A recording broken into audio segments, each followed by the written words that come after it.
Hi, we are the People's Power, and we've got another interview to see what we think about the power. So yeah, this is Sam Morby. And do you live in Southampton? I live on the outskirts in Tottenham.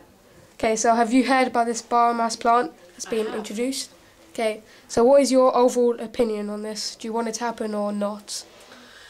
I think in principle it's a good idea, however I'm not sure how good it is for Southampton. What I have seen of the plans, it looks like it's going to be a bit of a blot on the landscape, and I'm also not convinced about shipping lots of wood pellets from, I believe, Scandinavia all the way to Southampton.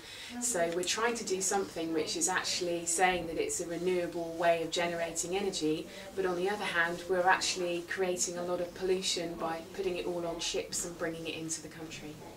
So I'm a bit good idea in principle, but I'm not sure whether it's the right thing for Southampton. Do you know about the environmental impacts such as deforestation? Yes, I am aware of that, and what I would say is that if every country went down the route of looking at biomass as a way of producing their energy, where would we get our trees from to do anything else like building houses or whatever else that we need for it? So yeah, that's a big issue.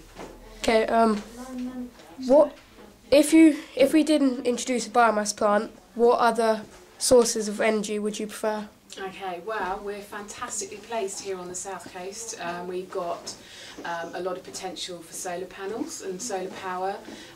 We are right on the coast, so we can harness tidal and wave energy, and also it can get quite windy, so wind turbines are an option as well. Okay, and finally, do you think there's any advantages of having the biomass plant or disadvantages? Okay, I guess one advantage might be that the fuel is being generated locally, so it might be cheaper, but I'm not sure about that. A disadvantage is there's going to be a lot more big boats coming into Southampton. Will we be able to cope with the increased traffic in the docks? I don't know. And also it's going to be, where does the waste go? It's going to have to be taken away presumably by lorries, so that's going to add to the pollution and the traffic on our already busy roads in Southampton. So I think the more I think about it, I think there's more disadvantages than advantages. If you had to move, if you said to keep the plant, but you'd want to move it somewhere else, have you got